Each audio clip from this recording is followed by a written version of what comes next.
Dear students, welcome to this lecture of class +1 from the unit structure of atom। और जैसा कि पता ही है कि लास्ट लेक्चर के अंदर हम डी ब्रोगली इक्वेशन के बारे में डिस्कस कर रहे थे। और डी ब्रोगली इक्वेशन किसके बारे में है? Dual nature of matter and radiation के बारे में है कि जो मैटर और रेडिएशन है उनकी दो तरह की नेचर होती है। दो तरह की नेचर कौन सी? Particle nature and the wave nature. इस लेक्चर के अंदर हम पार्टिकल और वेव में डिफरेंस डिस्कस करने जा रहे हैं कि इन दोनों के अंदर डिफरेंस क्या होता है। तो फर्स्ट डिफरेंस है कि particle is localised in the space. Localised in space, इसका क्या मतलब है कि एक जो पार्टिकल है वो वेल डिफाइंड पोजीशन ऑक्यूपाई करता है स्पेस के अंदर। पार्टिकल कोई भी चीज़ हो सकती है, जैसे एक ग्रेन ऑफ सैंड, मतलब एक सैंड का दाना भी पार्टिकल हो सकता है, और एक क्रिकेट बॉल भी पार्टिकल हो सकती है। तो वेल डिफाइंड पोजीशन उसके द्वारा ऑक्यूपाई की जाएगी। लेकिन जो वेव है वो डीलोकलाइज्ड होती है स्पेस के अंदर। डीलोकलाइज्ड इन द स्पेस, इसका क्या मतलब है कि जो वेव है वो स्पेस में स्प्रेड आउट हो जाती है। जैसे हम एक एग्जाम्पल के द्वारा इसको समझ रहे हैं कि हमने क्या किया, एक पॉन्ड के अंदर एक स्टोन को थ्रो कर दिया, फेंक दिया, तो हम देखेंगे कि जहाँ पर स्टोन गिरा है वहाँ से वेव ने प्रोड्यूस होना स्टार्ट कर दिया, और जो वेव है उनका साइज इंक्रीज होता जा रहा है। रिंग बनेंगे वहाँ पर और रिंग्स का साइज बढ़ता जाएगा वहाँ पर। मतलब जो वेव है वहाँ पर वो डीलोकलाइज्ड हैं। सेकेंड डिफरेंस है कि particle do not interfere with each other. दो पार्टिकल हैं वो कभी भी इंटरफेयर नहीं करते हैं।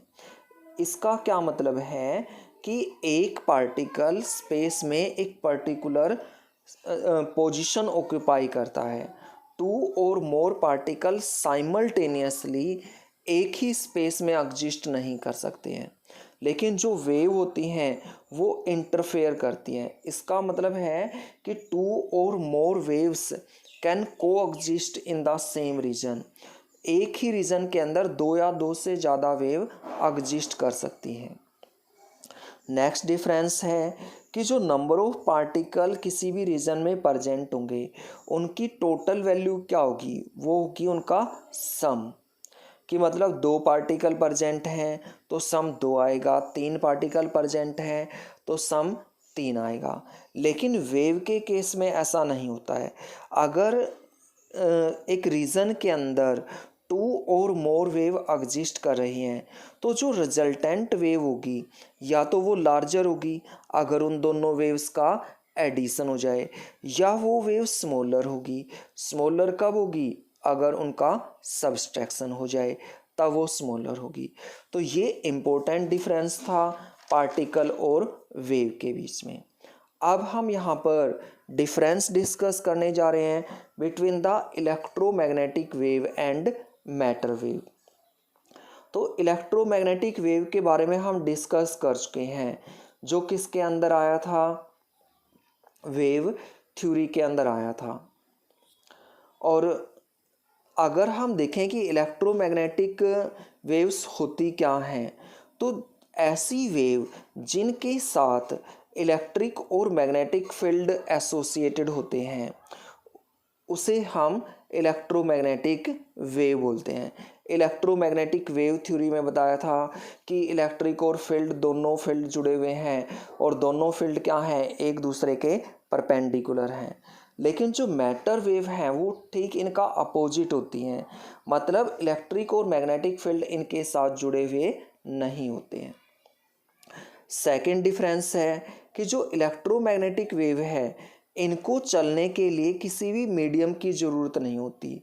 इसका क्या मतलब है कि ये वैक्यूम में से चल सकती हैं। जैसे सन रेज हैं तो सन रेज सन से आ रही हैं तो ऐसे स्पेस में से भी पास होती हैं जहाँ पर कोई भी एयर कुछ भी प्रेजेंट नहीं है और एयर में से भी पास हो जाती हैं।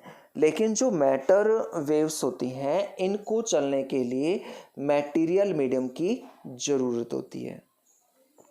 Electromagnetic waves speed of light के साथ चलती हैं, लेकिन जो मैटर वेव होती हैं वो स्पीड ऑफ लाइट से कम स्पीड के साथ चलती हैं। जो इलेक्ट्रोमैग्नेटिक वेव्स होती हैं जब ये चलती हैं तो सोर्स को लीव कर देती हैं, मतलब छोड़ देती हैं उसको। जैसे सन से रेडिएशंस आ रही हैं तो उन रेडिएशंस ने सन को लीव कर दिया है, छोड़ दिया है। लेकिन जो मैटर वेव होती हैं ये सोर्स को छोड़ती नहीं है। Do not leave the moving particles, जिन पार्टिकल्स में से चल रही हैं उनको छोड़ नहीं सकती हैं। नेक्स्ट डिफरेंस है वेवलेंथ के बारे में।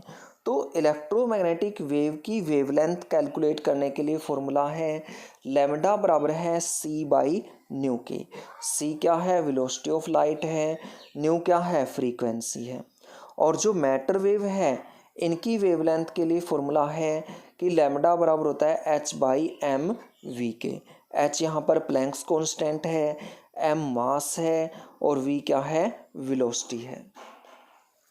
अब हम एक्सपेरिमेंटल वेरिफिकेशन ले रहे हैं dual character of electron.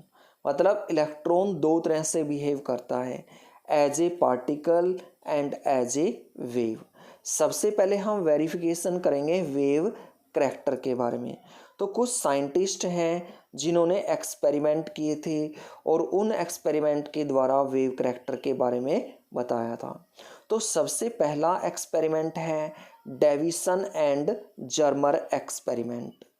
Deviation और जर्मर दो साइंटिस्ट थे जिन्होंने 1927 के अंदर एक एक्सपेरिमेंट किया था और जिसके द्वारा प्रूव किया था वेव करैक्टर ऑफ इलेक्ट्रॉन को।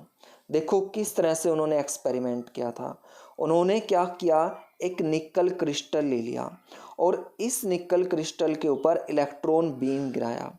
ये इलेक्ट्रॉन बीम निकल क्रिस्टल के साथ टकराकर रिफ्लेक्ट हो गया और फोटोग्राफिक प्लेट के ऊपर गिरा। फोटोग्राफिक प्लेट के ऊपर एक डिफ्रैक्शन पैटर्न ऑब्टेन हुआ। इस तरह का डिफ्रैक्शन पैटर्न था जिसमें large number of circular rings थे और इससे प्रूव हो गया कि इलेक्ट्रॉन की वेव करैक्टर होती है। तो रिंग बनने से कैसे ये बात प्रूव हुई कि इलेक्ट्रॉन की वेव नेचर होती है। देखो इस डिफ्रैक्शन पैटर्न को कंपेयर किया गया with the diffraction pattern of X rays. दोनों का डिफ्रैक्शन पैटर्न सेम था तो एक्स रेज वेव की तरह बिहेव करती हैं, तो इलेक्ट्रॉन का डिफ्रैक्शन पैटर्न भी तो एक्स रेज के सिमिलर है, इसलिए इलेक्ट्रॉन भी किसकी तरह बिहेव करते हैं? वेव की तरह बिहेव करते हैं। नेक्स्ट एक्सपेरिमेंट हम ले रहे हैं यहाँ पर वेव नेचर ऑफ इलेक्ट्रॉन को प्रूव करने के लिए, और ये एक्सपेरिमेंट क्या है? थॉमसन एक्सपेरिमेंट है। एक तो थॉमसन हमारा पहले आया था डिस्कवरी ऑफ इलेक्ट्रॉन के अंदर, वो क्या था? जे थॉमसन था। लेकिन यहाँ पर जो थॉमसन है वो जीपी थॉमसन है और जीपी थॉमसन ने 1928 के अंदर एक्सपेरिमेंट किया था और इस एक्सपेरिमेंट का नाम जीपी थॉमसन के नाम पर ही रखा गया, थॉमसन एक्सपेरिमेंट। देखो क्या था ये एक्सपेरिमेंट। थॉमसन ने क्या किया, एक इलेक्ट्रॉन बीम को स्लिट में से पास करके एक थिन गोल्ड फॉयल के ऊपर गिराया और फॉयल में से ये इलेक्ट्रॉन बीम पास होकर फोटोग्राफिक प्लेट के ऊपर गिरा। तो फोटोग्राफिक प्लेट के ऊपर रिंग्स फॉर्म्ड हो गए, मतलब एक डिफ्रैक्शन पैटर्न यहाँ पर, डिफ्रैक्शन रिंग्स यहाँ पर फॉर्म्ड हो गई। और उसी तरह से इन डिफ्रैक्शन रिंग्स को कंपेयर किया गया with the diffraction pattern of X rays. दोनों का डिफ्रैक्शन पैटर्न सेम था, इसलिए जो एक्स रेज हैं वो वेव की तरह बिहेव करती हैं, तो इलेक्ट्रॉन भी किसकी तरह बिहेव करेगा? वेव की तरह बिहेव करेगा। अब हम कुछ न्यूमेरिकल ले रहे हैं डी ब्रोगली इक्वेशन से रिलेटेड। तो न्यूमेरिकल क्या है? Calculate the wavelength associated with an electron of mass 9.1 into 10 raised to power minus 31 kilogram and moving with a velocity of 10⁻³ metre पर सेकेंड और h प्लैंक्स कांस्टेंट की value दी हुई है। तो सबसे पहले हम क्या करेंगे, गिवन लिख लेंगे, फिर यहाँ पर डी ब्रोगली इक्वेशन अप्लाई करेंगे, लैम्डा बराबर है h/mv। सभी की वैल्यू यहाँ पर पुट कर ली है हमने। जो यूनिट कैंसिल हो सकती हैं उनको कैंसिल आउट कर लिया। 10⁻³ को ऊपर उठा के लेके जाएंगे तो ये वैल्यू प्लस की हो जाएगी और इसमें से सब्सट्रैक्ट हो जाएगी। 6.6 को 9.1 से डिवाइड कर लेंगे और हमारा आंसर आ जाएगा 7.25 × 10⁻⁻7 मीटर। Thank you.